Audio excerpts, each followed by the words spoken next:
Respected Dr. Gupta, Chairman of the IIHMR University, Dr. Bhandari, the President, and the Dean, distinguished faculty, all the scholars, everyone who keeps the wheels of IIHMR running in different capacities, scholars, their families,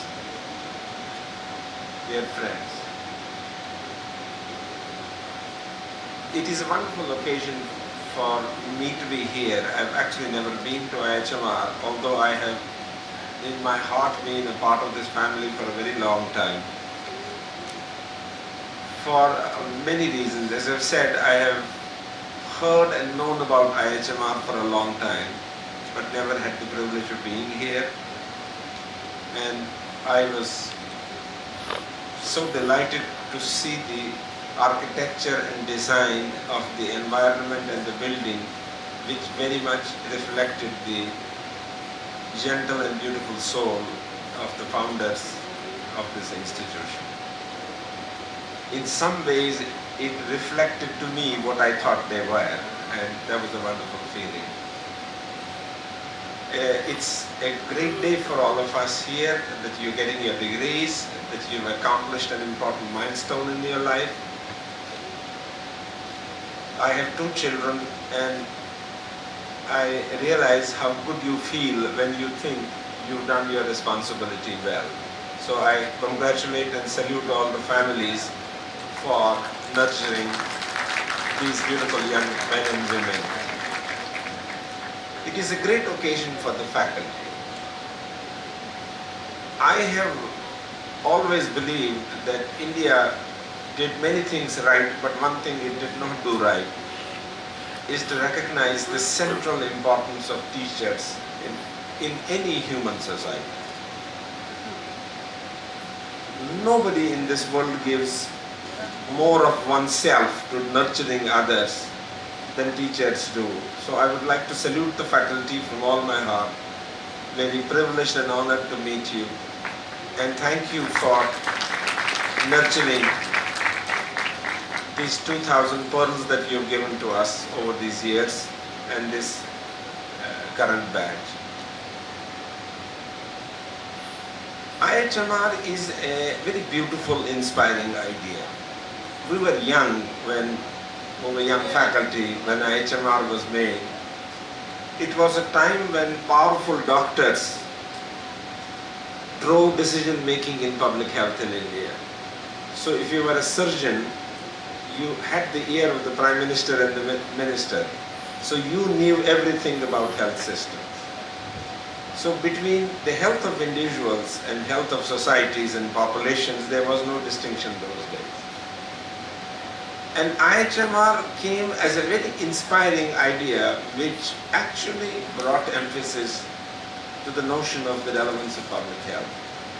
And this came with a very gentle, beautiful idea. You know, creation is one thing and success is another thing. Creation needs a beautiful impulse, a beautiful recognition that something is needed and it must happen. Whether you succeed or not over time is another story. But this idea was very beautiful and inspired all of us, that the founders of this institution felt a need, and like true leaders, they tried to pursue and fulfill that need. Very beautiful thought. And so for me, over these years, learning about IIHMR, seeing how it's doing, is like keeping awareness of something like a part of your family. So very, very happy and very honored to be here.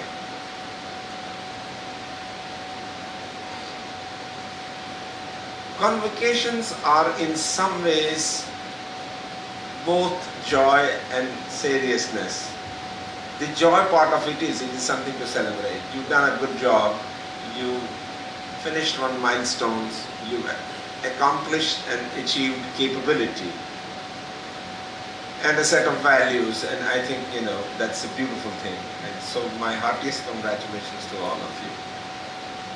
But you may not realize it, but it's more transformative than what is obvious to you today. I'm remembering the day when I finished my MBBS, I actually ran away from my medical school. Because it was a time of young age. I was pursuing education, sports, all kinds of things, and at some point it was dizzy and kind of spinning my head, and I wanted some anchor in life. And when I saw children and started looking after them as an intern, it was a totally different experience. So what we are learning in evolutionary biology now is also culturally explained. That by the time you finish your graduation, you are essentially nurtured by a protective environment. There is faculty, there are teachers, there is a cultural norm, and you kind of always struggling to push things and accommodate things in a way, but you are watched and you are also fulfilling expectations. And parents are very much a part of that life. Now it is you and the world. This is actually true. With passage of time, this protective shield around you goes, and you try to discover this world, this society, your life and your role in it in a manner which is so intimate and real, grounded, that it is now that you will discover who you are. The biological side of it is that the genomic human being expresses himself or herself in the third decade of life. Up to 25 years of age, you are the way you were reared. After 25, your genes express what nature created expresses. What nurture contributed to that, effect modifies, and suddenly you will discover and learn who you are. So one thing I learned in my life, which I think is extremely important, is self-discovery. And I think that education gives you the perspective to interpret life experience, but it is immersion in life that actually tells you who you are. I was bitterly opposed to doing research when I was an MD student and a senior resident, because we used to admit 60 children every night. And I used to tell my boss, there's no place for research here. The moment I did my first project at IIHMS as a faculty member, I realized this is all that God had designed me for, and this is what I'm going to do. So discovering who you are is your biggest challenge. And if you think you know who you are, let me, with the wisdom of my hindsight of experience, tell you that that's not true. Without real experience, you don't know who you are. I think of students when they were interns, and I see some of them today, I can't believe they are the same human beings. It is the pressure of life experience that actually makes the true person in you emerge out. And so it is a fascinating journey, and the question is to be a little aware of how to live this journey. I was with the president of Broad Institute. Broad Institute is the institute in Boston that created a revolution in human genomics. It is actually the Mecca of human genomics. It's a hybrid center between MIT and Harvard University. He said two things to me. He said, nations and individuals have three categories. There are leaders, there are those who aspire to be leaders and dedicate themselves to that path, and there are others who are always uncertain about their relationship with this world. And I think that in the end, because human beings are a beautiful creation of nature, what is good about it is our creation. Can you imagine an animal that can think and see as clearly as we can, that can speak as fluently as we can? So our creation is the beauty of nature. And by lending grace to what we do in this world, we are respecting God and nature. I know only one way of celebrating and loving God. That is, and loving nature, and which is to respect the creation of that nature and try to aspire for something meaningful in life. Now, what is meaning for you is something you will have to explore. Now, what does the world look like out there? My sense of history is that the way world looks is very cyclical. It is not a permanent state. Humans become cynical for short periods of time, and they become optimistic and hopeful for periods of time. It is cyclical. Just look at the politics of world today. In the last 2-3 years, suddenly it looks like something is changing. And 10 years back, you felt the world was on an inspirational path. Human rights, equity, all those beautiful things were being said. Globalization, one world, one humanity. But it will just cyclically go on shifting one way or the other. I actually think that there is much more reason for optimism, and I will tell you the reason why. If you honestly look at it, when we were young and today, people live longer, they live healthier, there is more work. Those days everyone was a doctor or engineer.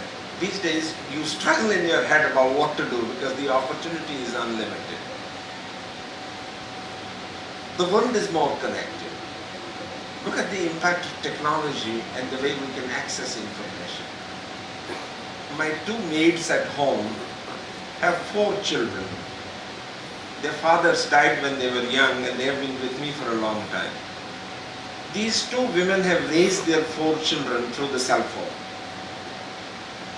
It just mesmerizes me how life is changed with simple things, and how it has empowered people who would struggle.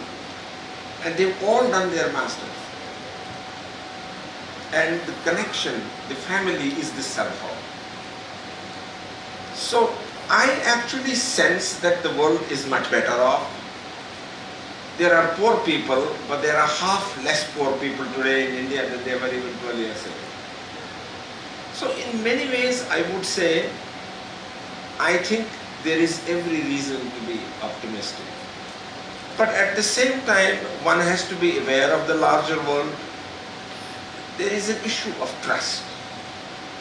Somehow the trust is less than when we were growing up. I would have expected that by 21st century, the only thinking would be scientific. The truth is, I see more prejudice in today's world than existed when we were young. Although there was very little science those days, the approach was scientific. You have issues about environment, it is issues about competition and cooperation. We have issues about need and greed issues, so we hurt our environment, harm far too many people. And we seem to be in a mad rush where there is no time for reflection. So within this overall optimism, we have to build a sense of security to this universe, to our country, to this world, and this requires leadership. I travel a lot, I meet a lot of young people. I desperately feel India needs more leaders in multiple fields. We become obsessed with political leadership. We need leadership at every level in every kind of field. And the question therefore is, how do you master that path to leadership?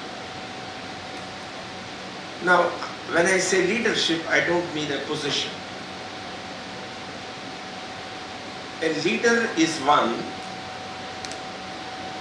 who shapes the environment as much as the environment shapes them. You think of a student who learned from IIHMR but also changed IIHMR. That's a leader.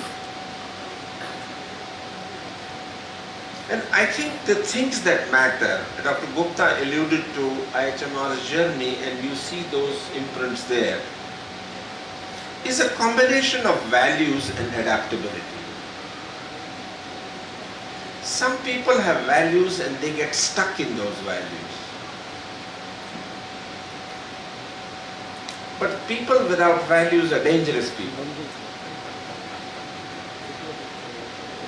Some people are adaptable to a degree that they lose their rootedness. So this mix of values and adaptability, of changing every time change is necessary, is beneficial to humanity, is beneficial to society.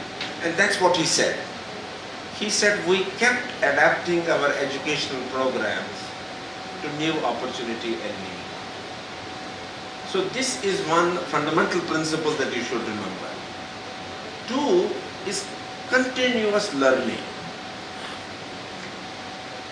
I was trained as a pediatrician. By accident, I saw this virus in a newborn baby. The rotavirus had been just discovered. It's a virus that causes gastroenteritis. I had no laboratory skills. But somehow I had this feeling that this strain is naturally altered and it could become a good vaccine. It took me 5 years to learn, enough to learn how to set laboratories and start working for a vaccine. It took 24 years to finish it, and the day the Prime Minister released it from his home, and now all children in India use this vaccine, I just learned one thing. Continuous learning, persistence, belief that you can do it. When I applied for the first grant for making this vaccine, the chairman of the committee said, he's a doctor, how does he know how to make vaccine?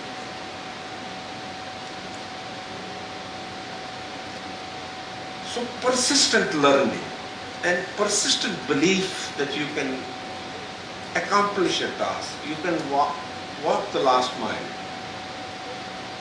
You have the ability to design teams and people with you who will together pursue a goal. By the time we finished this job, we had spent 300 crores and we were 300 in number. And this actually gave me a sense of how to fulfill a promise, how to walk the last miles. So there are beautiful young people who look very boring when they are 55. And that is extremely important, which means the school continues. Executional brilliance. When I became the Secretary DBT, somebody told the Prime Minister that this fellow gets 300 ideas in a day, he will never be able to administer. When I was leaving, they gave me a Padma Bhushan, but said this is not for your science, this is for your administrative brilliance. It was a way to tell me that you are not such a nut that we thought you would be. It was adaptation. I like thinking so much that I have a tough time doing things because my brain is like a machine. The whole night I keep getting ideas. But I decided if I have become a secretary to the government, I will damn well fix this biotech sector. And I designed the funniest institutions that this country has in biotech today because I wanted to connect public health, medicine, engineering, chemistry, physics and biology. And I was always designing in my head such institutions. And I built a huge campus in Faridabad. Someday when you are in Delhi, go and see it. It's the craziest institution India has, where 20% faculty is from each discipline. And teaching them how to talk to each other was fun. What am I saying? It is the ability to adapt. So you've learned some elements of public health or management. What will make you an interdisciplinary star? Right? That's the issue. Last year, Nachiket, who is the head of Gates Foundation, he pushed me to take interest in the health system. I said, I don't know anything. He said, I know you will find your way. I spent the whole year last year learning about health financing. So I got myself appointed as the chairman of the Health Commission of Himachal Pradesh because I needed an experimental field. And I can very happily say today, I think I am worthy of being a professor here in the health system. Idea was what? There is an issue out here. Our health system is archaic and 100 years old. Bohor committee was beautiful, but we made it ugly because we didn't adapt, nothing changed. So we realized at this moment we must redesign the entire health system for 2050. So what does it need? It needs the ability to learn and adapt. Today's leaders must be interdisciplinary. Today's leaders must be both quantitative and qualitative. Today's leaders must understand how to handle people, how to build teams, how to build young people into creative, innovative people. Today's people must learn the collaboration toolkit. How do you curb your competitiveness and become a cooperative team? Fantastic challenge. How do you think it through? How do you curb your animal to become social, to become concerned, to become caring? At the end of it, I realize that it is the value and the purpose that gives you the tenacity to grow. And that value is that you care as much for others and for your environment as you care for yourself. I think the ultimate issue, I will again go back to my same theme. Values you must preserve, never give them up. Adaptability to change your skin 1,000 times in your life as times change, and new learning, adaptation is required. I've also begun to think that design and imagination is a problem among our young people. I would say except discovering drugs and basic knowledge of plants, animals, humans, everything in this world is designed. Courses are designed, health systems are designed, organizational systems are designed. How many managers are beautiful designers? And now in many business schools, special programs are designed for this. I currently am a professor at the Indian Institute of Technology, Delhi, and what I teach is design. And I started by telling my design colleagues in engineering that you teach design, but you never designed anything. I have designed so many things, do you let me have a go at teaching design? So this is very important that you get new perspective on how to be effective. So I would say the ability to design, the ability to imagine. Every product that you produce in this world has been imagined by somebody.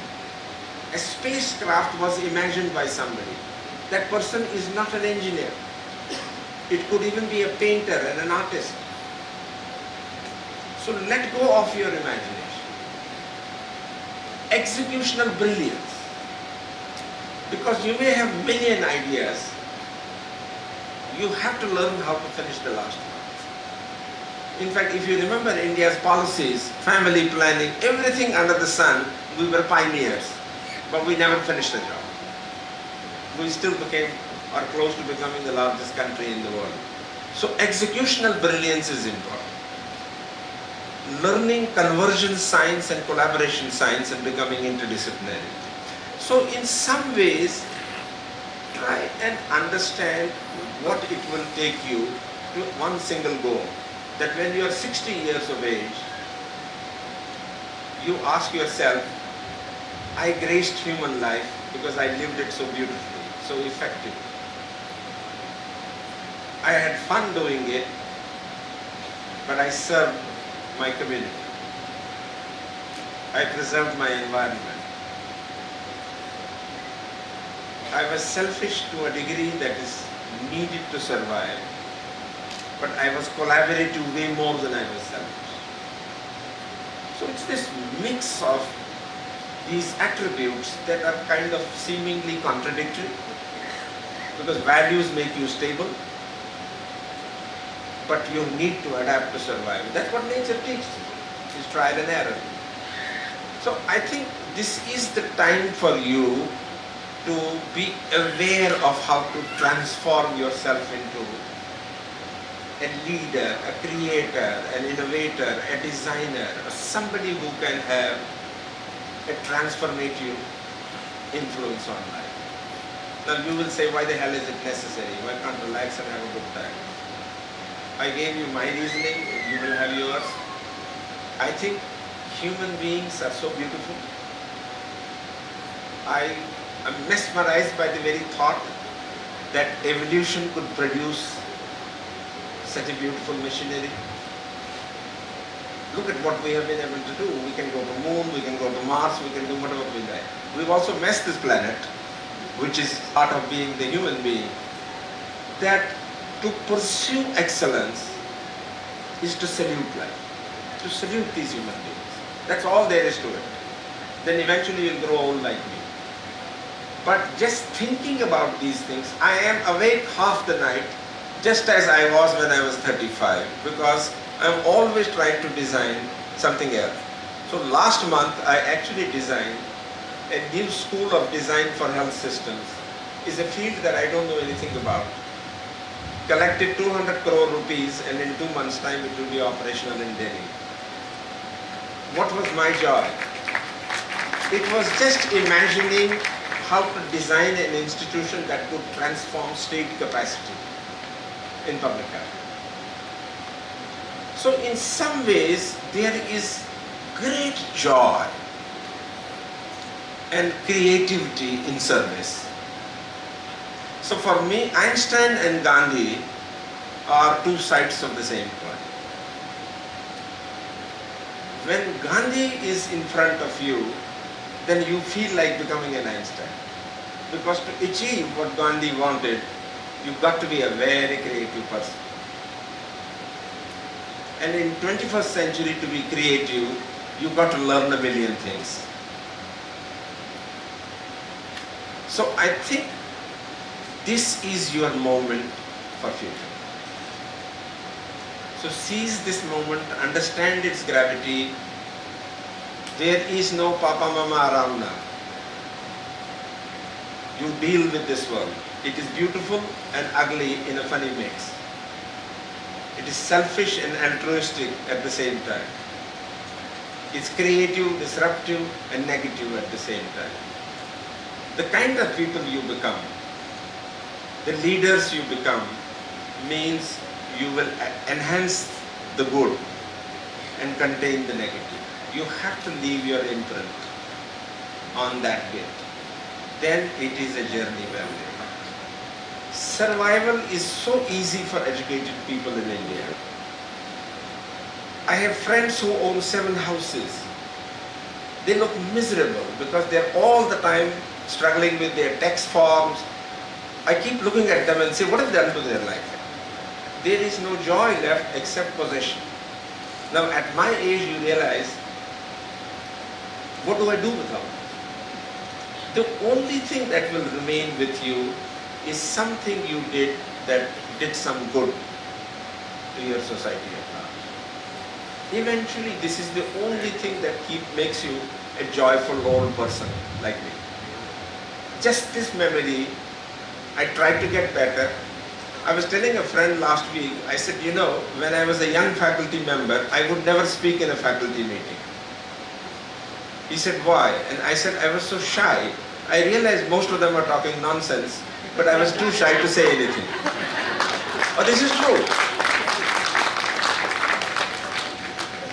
I said, by experiencing life, I lost my shyness. Now I realize that what I say and what is in my heart, the gap is very narrow. Earlier, I used to change my words depending on the audience. I lost it.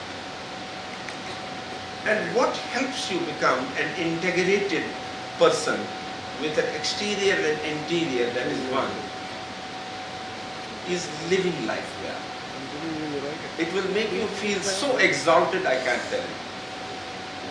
So give it a chance. Give yourself a chance and become that beautiful person. That person that you will yourself enjoy talking to when you are talking to yourself as much as others will enjoy being with you. And that is the legacy of IIHMR. The very idea of IIHMR is beautiful. The adaptation of IIHMR is lovely. It's not easy to survive. Today, this public-private sector is one society. We can do what we want. When they started, it was all government. And they used to throttle you. Indians were not allowed to help India. It was that bad. There was a competition commission which used to punish any company for producing more. Today, Indians can dream of contributing anything. We still have a few things to fix. So you are very fortunate. And I think if you remember the history of IIHMR, you will remember the beauty of that struggle. And when you look at Dr. Gupta's face when he was talking, I could see that joy in his eyes because he was remembering when they started. And that is what I meant. Because he remembers this journey and he remembers we didn't do a bad job of it. That's beautiful. That's very beautiful. So my invitation to you, get on with life. Say thank you to your parents. They have given you the values. Now they will leave you alone to adapt. A little for yourself, a ton for the rest of humanity and the whole of India. Don't lose the values you got from your parents, but acquire some new ones. Because what they gave you is not enough. But what they give you is precious. Because they are foundational values. Don't let go of that. I remember every little thing that I heard from my teachers and my mother. And that hung up with me. And she used to say, "Jo dil mein hai wahi bola kar." It's not easy. If you are a political leader, to achieve this is a nightmare. So these are big challenges. But we need to adapt. And humanity has possibilities and it has challenges. And humanity must be preserved because it is the most beautiful creation of nature. Thank you.